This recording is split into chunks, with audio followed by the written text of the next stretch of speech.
There is a moment that happens to everyone at least once. You are sitting across from someone, a colleague, a family member, a friend you have known for years. The conversation is casual, light, you feel safe, and in that safety you do something that feels natural, almost virtuous. You tell them what you are planning. Maybe it is a business idea you have been developing in silence for months. Maybe it is a relationship you are considering ending. Maybe it is a move you're about to make, a skill you are learning, a transformation you are quietly engineering in the dark. Whatever it is, you say it out loud. You share it. And the moment the words leave your mouth, something shifts. At first it is invisible. They smile, they nod, they say the words you wanted to hear. That's amazing. I'm so happy for you. You should totally do that. The tone is supportive. The body language is open. You feel validated. You feel seen. You walk away lighter, energized by the conversation. But watch what happens in the weeks that follow. The person you told begins to ask questions, probing questions. So how is that thing going? Have you started yet? Are you sure that's a good idea? I mean, I support you, but don't you think it's risky? The tone is still friendly, but the subtext is different. There is a weight to the questions, a friction, and then you notice something else.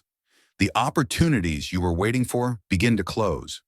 The person who could have helped you suddenly becomes unavailable. The conversation you were hoping to have gets redirected. The momentum you felt building starts to slow, imperceptibly at first, then undeniably. You do not understand why. You told the truth. You were open. You were authentic. You followed the advice of the modern world, which tells you that transparency is strength, that vulnerability is power, that sharing your journey inspires others. But what you did not realize is that you just handed someone a map to your kingdom, and not everyone who sees the map wants you to reach the castle. Seneca, the Stoic philosopher and advisor to emperors, understood something that most people spend their entire lives failing to see. He understood that human beings are not neutral observers of your success. They are participants in a game of status, and your rise changes the board. When you reveal your plans early, you are not inviting collaboration. You are inviting interference. This is not a moral judgment. This is a mechanical observation. Well, human psychology operates on predictable patterns: ego, envy, fear, and the desperate need to maintain one's place in the hierarchy. These forces do not care about your intentions. They care about survival. And when you announce your next move, you trigger a survival response in the people around you. Because your success implies their stagnation, your transformation implies their complacency, your ambition implies their comfort. And the human brain, wired for competition since the savannah, does not respond to this implication with applause. It responds with defense, with sabotage, with the quiet, unconscious effort to bring you back down to the level where you are safe, predictable, and non-threatening. Seneca wrote extensively about this in his letters to Lucilius. He warned that the crowd is not your ally, that the voices of the many are not the voice of truth, that the moment you seek approval from those who have not walked your path, you give them authority over your direction. But it goes deeper than that. When you reveal your plans early, you are not just exposing yourself to external sabotage. You are sabotaging yourself. There is a phenomenon in psychology known as social reality. The idea is simple. When you speak a goal into existence, your brain begins to treat the speaking as if it were the doing. The dopamine hit you get from telling someone about your plan is chemically similar to the dopamine hit you would get from actually executing the plan. So you speak, you announce, you describe the future in vivid detail, and your brain, which cannot distinguish between imagination and reality, gives you a reward. You feel accomplished. You feel like you have already started. But you have not. You have only burned the fuel that was meant to drive the engine. Now, when you sit down to do the actual work, the work feels less urgent, less necessary, because you have already received the social validation. You have already been seen as the person who is doing the thing. And if you are seen as that person, why do you need to actually become that person? This is the trap. The trap is not that people will stop you. The trap is that you will stop yourself. Seneca knew this. He observed that the wise man does not announce his plans. He does not seek the approval of the crowd. He does not ask for permission from those who have no stake in his success. He works in silence. He builds in the dark. He moves without explanation. And when the work is done, when the transformation is complete, he does not need to announce it. The results speak. But most people cannot do this. Most people are addicted to the validation. They need the audience. They need the nods. They need to be told that they are on the right path, that they are smart, that they are brave. And in that need, they become controllable. Because the moment you need someone's approval, you have given them the power to withhold it. And humans, being what they are, will use that power, not always consciously, not always maliciously, but they will use it. Imagine this scenario. You are planning to leave your job. You have been unhappy for months. You have been applying to other positions. You have a plan. You are going to resign in 3 weeks, but before you do, you tell a coworker, not your boss, just a peer, someone you trust. And they listen, they nod, they say they understand. But then they start to behave differently. They become slightly distant. They stop including you in certain conversations. They begin to reposition themselves in the office, aligning with people who are staying, distancing from you, the one who is leaving. And then, without you even realizing it, they mention something to someone else. Not maliciously, just casually. Oh, did you hear? They are probably leaving soon. Now the information spreads. It reaches your boss. Your boss does not confront you. That would be too direct. Instead, they begin to reassign your projects. They stop investing in your development. They begin to treat you like someone who is already gone. And when you finally resign, the transition is not smooth. It is tense, hostile. You are walked out the same day. Your reputation is quietly tarnished. People remember you as the one who was planning to leave, not as the one who built value. All because you spoke too soon. This is not paranoia. This is pattern recognition. The world is not designed to support your transformation. It is designed to maintain equilibrium. And when you announce that you are about to disrupt that equilibrium, the system pushes back.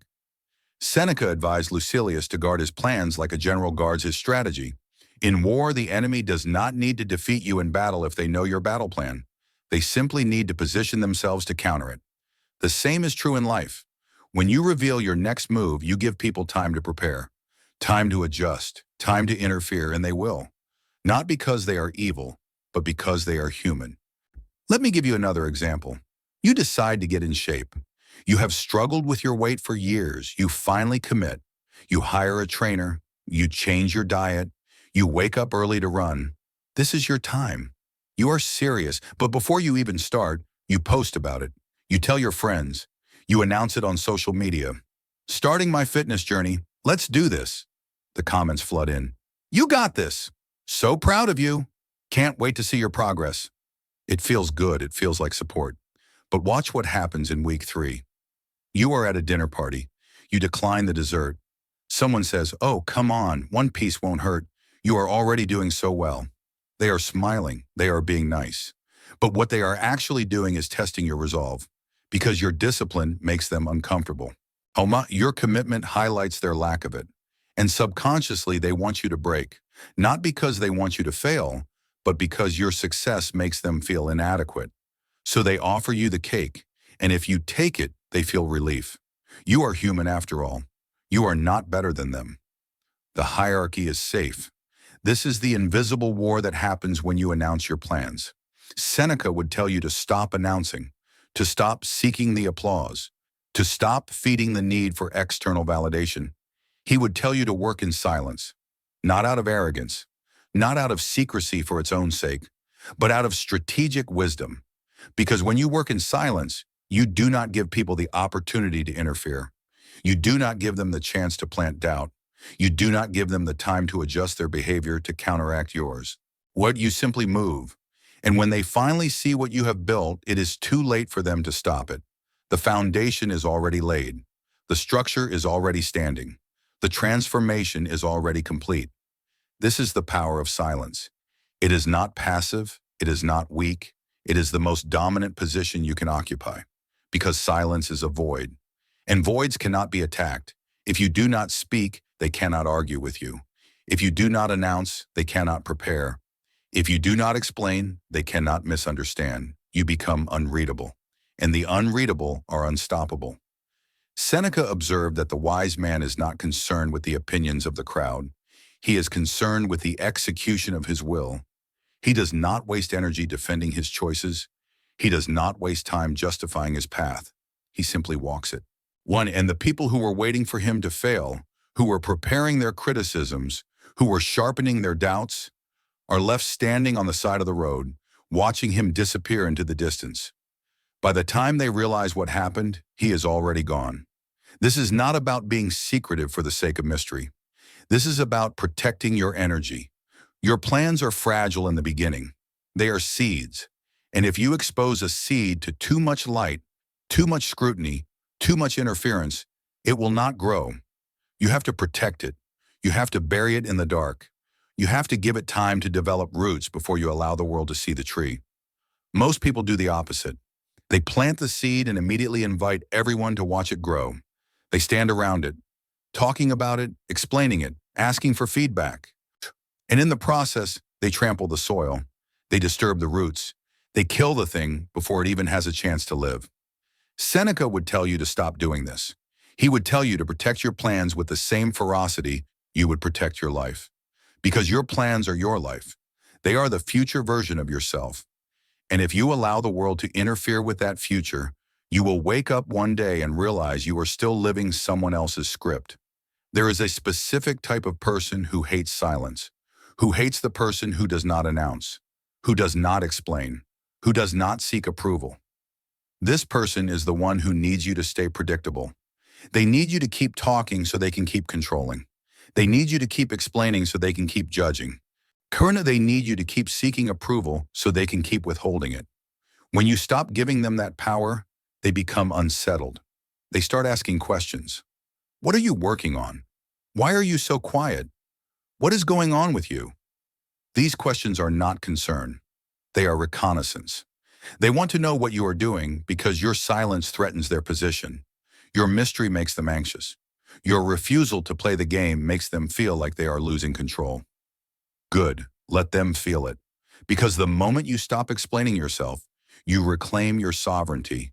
You stop being a character in their story and become the author of your own. Seneca wrote that the greatest power a man can have is the power to control his own mind, to decide what he values, to decide what he pursues, was to decide who he allows into his inner circle. And the first step to that power is silence. Silence is not the absence of action, it is the presence of control. When you are silent about your plans, you are in control of the information. You are in control of the narrative. You are in control of the timeline. And control is the only currency that matters. The world will tell you to share, to be open, to inspire others with your journey. But the world is not your friend. The world is a battlefield. And on a battlefield, you do not announce your strategy. You execute it. Seneca knew this. The Stoics knew this. The strategists knew this. And now you know it too. There is something else you need to understand about premature revelation. It creates accountability to the wrong people. When you announce your plan, you are essentially asking others to hold you accountable. But these people have no investment in your success. They have no skin in the game. Their accountability is hollow. Worse, it becomes a performance. You find yourself updating them, reporting to them, justifying why you have not made more progress. You waste energy managing their perception of you instead of managing the actual work. This is exhausting, and it is completely unnecessary.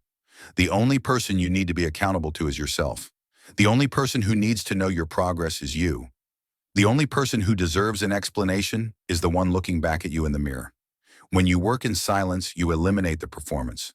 You eliminate the need to manage perception. You eliminate the spectators who are not contributing but are judging from the sidelines. When you become free to fail, free to iterate, free to change direction without having to explain why. This freedom is essential because the path to any meaningful goal is never linear. It is messy, it is chaotic, it requires flexibility. And if you have announced your exact route to a crowd of people, you become trapped by that announcement. You feel obligated to follow the path you described, even when reality shows you a better way. You feel embarrassed to pivot because you already told everyone what you were doing. So you stay on the wrong path, not because it is the right path, but because you do not want to look inconsistent. This is how announcements kill dreams. Seneca observed that the wise man adapts to circumstances. He is like water. He flows. He does not rigidly adhere to a plan when the plan no longer serves him. But he can only do this if he has not imprisoned himself with premature declarations. Silence gives you the freedom to be wrong, to learn, to adjust. And in that adjustment, you find the actual path, not the one you imagined, but the one that works. So what do you do when people ask? When they probe? When they want to know what you're up to, what you are working on, what your plans are? You smile, you deflect, you give them nothing. Just staying busy, working on a few things. We'll see what happens. These are not lies, they are boundaries. You are protecting your energy. You are protecting your plans. You are refusing to give them the ammunition they need to interfere.